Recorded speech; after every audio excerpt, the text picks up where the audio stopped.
बिस्मिल्लाह रहमान रहीम।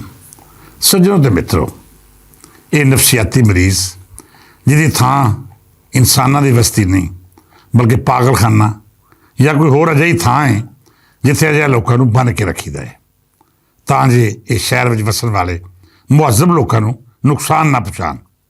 खैर, मैं तो उंज भी इस मकूले का कायल हाँ कि दरवेश नूं अपना सफ़र नहीं खोटा करना चाहिए।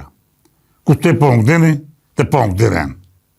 जे दरवेश अपनी राह छड्ड के हर भौंकदे कुत्ते नूं घूरना शुरू कर देवेगा तो फिर वो ना तो दरवेश है तो ना ही दूर दी मंजिलों का सच्चा मुसाफिर। मैं तो खैर वही गल कर रहा हाँ जिहदे मूँह नूं कुत्ता बज्जा है। हुण इहदे ते कुत्तियां दी बरादरी गुस्सा ना कर जाए कि सानूं किस दे मूँह ला रहे हैं। बहरल ये कुत्तियां कोल हक महफूज है कि वो अपने तो भी किसी गंदी नस्ल नाल तशबीह देण पर एहतजाज भी कर सकते हैं तो गिला भी। क्यों जे मुसाफिर या दरवेशों उत्ते भौंकण वाले कुत्ते भी एक हत्थ ही करी भौंकते हैं। उनकी बोली कोई समझ नहीं सकता, इस करके कोई ये नहीं आख सकता कि वो गालां कढ़ रहे हैं या फिर तुहानूं निरीआं तड़ियां ला के गुमराह करना चाहते हैं। ये कोई कुत्ते तो भी अगली नस्ल है, तुसीं इहनूं कोई भी ना दे सकते हो।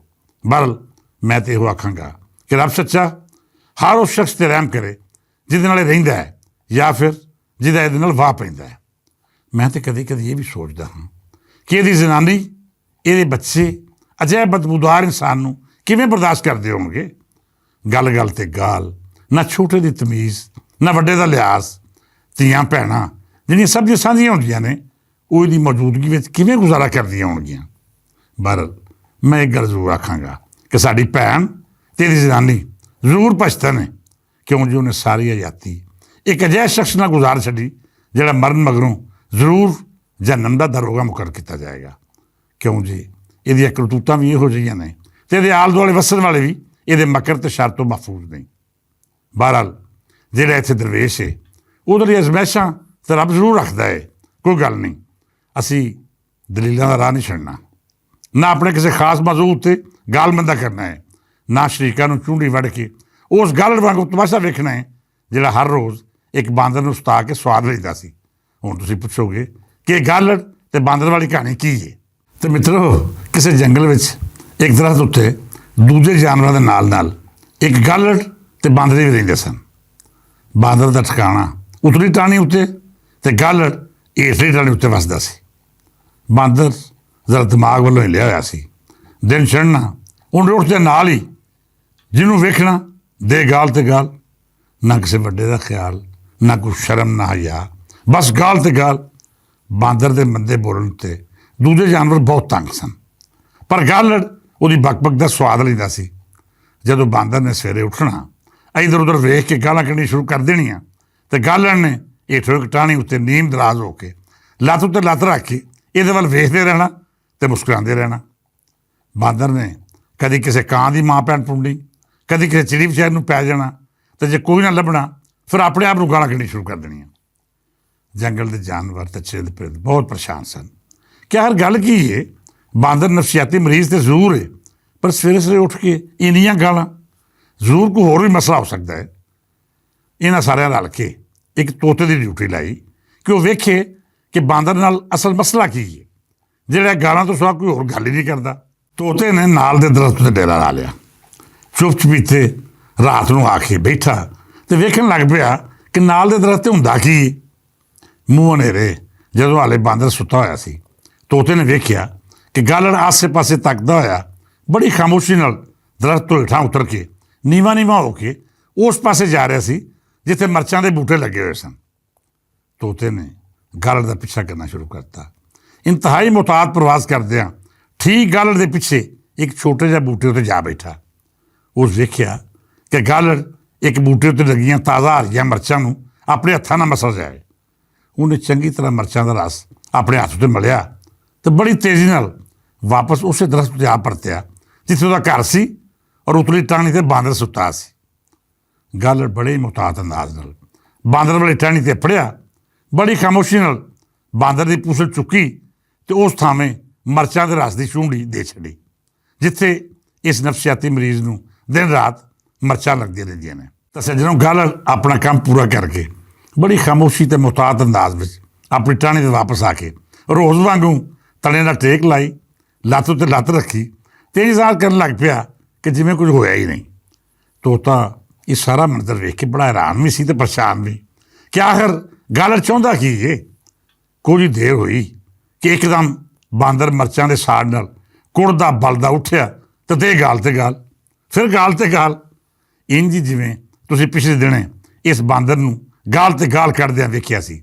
ਤੋਤੇ ਨੇ ਉਡਾਰੀ ਮਾਰੀ ਤੇ ਆਪਣੀ ਰਿਪੋਰਟ ਲੈ ਕੇ ਬਾਂਦਰ ਦੀ ਹਮਦਰਦੀ ਵਿੱਚ ਸਾਹਮਣੇ ਵਾਲੇ ਦਰਖਤ 'ਤੇ ਆ ਬੈਠਾ। ਤੋਤੇ ਨੇ ਬਾਂਦਰ ਨੂੰ ਆਖਿਆ, ਯਾਰ ਬਾਂਦਰਾ ਮੇਰੀ ਸੁਣ ਗੱਲ, ਮੈਂ ਤੈਨੂੰ ਅੱਜ ਹਕੀਕਤ ਦੱਸਣਾ ਚਾਹੁੰਦਾ ਹਾਂ। ਬਾਂਦਰ ਨੇ ਤੋਤੇ ਵੱਲ ਮੂੰਹ ਪਰਤਾਇਆ, ਮੂੰਹ ਅੱਖਾਂ ਲਾਲ, ਜ਼ਬਾਨ ਬਾਹਰ, ਤੇ ਤੋਤੇ ਨੂੰ ਵੀ ਗਾਲ ਤੇ ਗਾਲ। ਤੇਰੀ ਹਕੀਕਤ ਦੀ ਮਾਂ ਦੀ ਇੰਝ, ਤੇਰੀ ਹਮਦਰਦੀ ਦੀ ਭੈਣ ਦੀ ਇੰਝ, ਤੇ ਤੇਰੇ ਤੋਤੇ ਦੀ ਵੀ ਇੰਝ। ਤੋਤੇ ਨੇ ਬੜੀ ਕੋਸ਼ਿਸ਼ ਕੀਤੀ ਕਿ ਬਾਂਦਰ ਨੂੰ ਦਲੀਲਾਂ ਰਾਹੀਂ ਆਪਣੀ ਤਹਿਕੀਕਾਤੀ ਰਿਪੋਰਟ ਦੱਸੇ ਕਿ ਉਹਦੇ ਨਾਲ ਸਾਜ਼ਿਸ਼ ਕੌਣ ਕਰ ਰਿਹਾ ਹੈ। ਪਰ ਬਾਂਦਰ ਦੀਆਂ ਗਾਲਾਂ ਅੱਗੇ ਨਾ ਤੇ ਤੋਤੇ ਦੀ ਕੋਈ ਚੱਲੀ ਤੇ ਨਾ ਹੀ ਉਹ ਸੱਚ ਦੀ ਜਿਹੜਾ ਤੋਤਾ ਉਹਨੂੰ ਦੱਸਣਾ ਚਾਹੁੰਦਾ ਸੀ। ਜਦੋਂ ਤੋਤੇ ਨੂੰ ਗਾਲ ਤੇ ਗਾਲ ਫਰੀ ਤੇ ਥੱਲੇ ਗਾਲੜ ਉਂਝ ਹੀ ਲੱਤ ਲੱਤ ਰੱਖ ਕੇ ਇਹਨਾਂ ਗਾਲਾਂ ਦਾ ਪੂਰਾ ਚੱਸ ਲੈ ਰਿਹਾ ਸੀ। ਤੋਤੇ ਦੀ ਬਰਦਾਸ਼ਤ ਦੀ ਹੱਦ ਮੁੱਕ ਗਈ। ਉਹਨੇ ਉਡਾਰੀਆਂ ਮਾਰਦਿਆਂ ਇਹਨਾਂ ਹੀ ਆਖਿਆ ਕਿ ਜਾ ਯਾਰ ਖਾ ਖਸਮਾਂ ਨੂੰ। ਥੱਲਿਓਂ ਉੜਦੇ ਹੋਏ ਤੋਤੇ ਨੂੰ ਇੱਕ ਆਵਾਜ਼ ਆਈ, ਸੁਣਾ ਫਿਰ, ਕਰ ਲਈਆਂ ਮੁਖਬਰੀਆਂ। ਇਹ ਆਵਾਜ਼ ਉਸ ਗਾਲੜ ਦੀ ਸੀ ਜਿਹੜਾ ਬਾਂਦਰ ਦੀਆਂ ਗਾਲਾਂ ਤੇ ਇਸ ਹਾਲਤ ਦਾ ਸਵਾਦ ਲੈ ਰਿਹਾ ਸੀ। ਸੱਜਣੋ ਤੇ ਮਿੱਤਰੋ, ਮੈਂ ਨਾ ਤਾਂ ਕਿਸੇ ਖਾਸ ਬੰਦੇ ਨੂੰ ਬਾਂਦਰ ਰੱਖਿਆ ਹੈ ਤੇ ਨਾ ਹੀ ਮੇਰਾ ਇਸ਼ਾਰਾ ਉਸ ਨਫਸੀਆਤੀ ਮਰੀਜ਼ ਵੱਲ ਹੈ ਜਿਹੜਾ ਅੱਜ ਕੱਲ੍ਹ ਸਾਡੇ ਪੰਜਾਬ ਤੇ ਪੰਜਾਬੀਅਤ ਦੇ ਖਿਲਾਫ ਦਿਨ ਰਾਤ ਉਸ ਬਾਂਦਰ ਵਾਂਗੂ ਸਰਗਰਮੀ ਅਮਲ ਹੈ। ਹੁਣ ਜਿਹੜੇ ਤੁਸੀਂ ਦੰਦ ਕੱਢ ਰਹੇ ਹੋ, ਇਹ ਤੁਹਾਡਾ ਜ਼ਾਤੀ ਤਜੀਆ ਫੇਲ ਹੋ ਸਕਦਾ ਹੈ। ਮੈਂ ਕਿਸੇ ਨੂੰ ਬਾਂਦਰ ਕੀ ਆਖਣਾ ਹੈ, ਮਤਲਬ ਬਾਂਦਰ ਸਾਰੇ ਰਲ ਕੇ ਮੇਰੇ ਬੂਹੇ ਆ ਕੇ ਇਤਜਾਜ ਕਰਨ ਲੱਗ ਪੈਣ ਕਿ ਬਜ਼ੁਰਗੋ ਸਾਡਾ ਕੀ ਕਸੂਰ ਹੈ, ਸਾਨੂੰ ਤੁਸੀਂ ਅਜੇ ਹੀ ਗੰਦੀ ਨਸਲ ਨਾਲ ਕਿਉਂ ਤਸ਼ਬੀਹ ਦੇ ਰਹੇ ਹੋ, ਜਿਹੜਾ ਨਾ ਤਾਂ ਆਪਣੇ ਪਿਓ ਦਾਦੇ ਬਾਰੇ ਦੱਸ ਰਿਹਾ ਤੇ ਨਾ ਹੀ ਜਿਸ ਨੂੰ ਆਪਣੇ ਦਾਦੇ ਪੜਦਾਦੇ ਦੀ ਕਬਰਾਂ ਦਾ ਪਤਾ ਹੈ, ਜਿਹੜਾ ਇਸ ਧਰਤੀ ਉੱਤੇ ਸਾਜ਼ਿਸ਼ਾਂ ਦੀ ਪੈਦਾਵਾਰ ਹੈ, ਜਿਹਦੀ ਸ੍ਰਿਸ਼ਟ ਵਿੱਚ ਇਹਸਾਨ ਫਰਾਮੋਸ਼ੀ ਤੇ ਉਸ ਨੂੰ ਡੰਗ ਮਾਰਨਾ ਹੈ ਜਿਹੜਾ ਉੱਤੇ ਇਹਸਾਨ ਕਰਦਾ ਹੈ। ਠੀਕ ਹੈ, ਸਾਡਾ ਕੋਈ ਇੱਕ ਅੱਧਾ ਬਾਂਦਰ ਕਿਸੇ ਗਾਲੜ ਦੀ ਸ਼ਰਾਰਤ ਪਾਰੋਂ ਗਾਲਮੰਦਾ ਕਰਦਾ ਹੋਏਗਾ, ਪਰ ਇਹਦਾ ਮਤਲਬ ਹਰਗਿਜ਼ ਨਹੀਂ ਕਿ ਤੁਸੀਂ ਉਸ ਬਾਂਦਰ ਨੂੰ ਵੀ ਇਸ ਨਫਸੀਆਤੀ ਮਰੀਜ਼ ਨਾਲ ਤਸ਼ਬੀਹ ਦੇ ਦਿਓ। ਸੱਜਣ ਪਿਆਰਿਓ, ਦੇਸ਼ ਪੰਜਾਬ ਸਾਡਾ ਸਭ ਦਾ ਪਿਆਰਾ ਹੈ। ਇਸ ਦੇਸ਼ ਨੇ ਕਦੀ ਕਿਸੇ ਨੂੰ ਤਾਨਾ ਨਹੀਂ ਮਾਰਿਆ।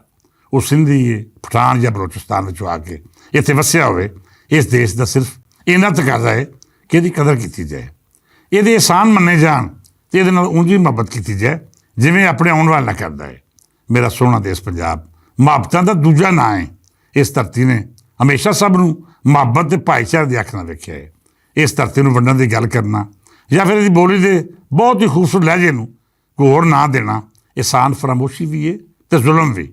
ਮੈਂ ਦੇਸ਼ ਪੰਜਾਬ ਵੱਲੋਂ ਸਭ ਨੂੰ ਮੁਹੱਬਤ ਦਾ ਸੁਨੇਹਾ ਦੇਣਾ ਚਾਹੁੰਦਾ ਹਾਂ, ਬੇਲੀਓ ਬੇਗਾਨੇ ਮੁਲਕਾਂ ਦੀ ਏਜੰਸੀਆਂ ਦੇ ਹੱਥੋਂ ਇਸਤੇਮਾਲ ਹੋ ਕੇ ਆਪਣੇ ਦੇਸ਼ ਤੇ ਕੌਮ ਨਾਲ ਦੁਸ਼ਮਣੀ ਨਾ ਕਰੋ। ਰਾਹ ਤੇ ਪਾਕਿਸਤਾਨ ਦੁਸ਼ਮਣ ਏਜੰਸੀਆਂ ਦੇ ਏਜੰਟਾਂ ਦੀ ਕਠਪੁਤਲੀ ਬਣ ਕੇ ਉਸ ਦੇਸ਼ ਨੂੰ ਡੰਗ ਨਾ ਮਾਰੋ ਜਿਹਨੇ ਤੁਹਾਨੂੰ ਥਾਂ ਠਿਕਾਣਾ ਦਿੱਤਾ, ਰਿਜ਼ਕ ਰੋਟੀ ਦਿੱਤੀ ਤੇ ਹਮੇਸ਼ਾ ਆਪਣੇ ਸੀਨੇ ਨਾਲ ਲਾ ਕੇ ਰੱਖਿਆ। ਉਮੀਦ ਹੈ ਅੱਜ ਦੀ ਹਲਕੀ ਫੁਲਕੀ ਗੱਲਬਾਤ ਤੁਹਾਨੂੰ ਪੂਰੀ ਤਰ੍ਹਾਂ ਸਮਝ ਆ ਗਈ ਹੋਵੇਗੀ। ਇਸ ਦੁਆ ਨਾਲ ਇਜਾਜ਼ਤ ਦਿਓ ਕਿ ਰੱਬ ਸੱਚਾ ਮੇਰਾ ਸੋਹਣੇ ਦੇਸ਼ ਪੰਜਾਬ ਉੱਤੇ ਆਪਣੀਆਂ ਰਹਿਮਤਾਂ ਤੇ ਨਿਮਤਾਂ ਦੀ ਛਾਂ ਰੱਖੇ। ਵਸੇ ਮੇਰਾ ਸੋਹਣਾ ਸਿਆਲਕੋਟ, ਵਸੇ ਪੇਸ਼ਾਵਰ ਤੇ ਲਾਹੌਰ, ਵਸਦਾ ਰਵੇ ਮੇਰਾ ਸੋਹਣਾ ਮੁਲਤਾਨ। ਮੇਰੀ ਜਿੰਦ ਮੇਰੀ ਜਾਨ, ਅੱਜ ਲਈ ਨਹੀਂ, ਫਿਰ ਮਿਲਾਂਗੇ। ਇਜਾਜ਼ਤ ਦਿਓ, ਰੱਬ ਰੱਖਾ।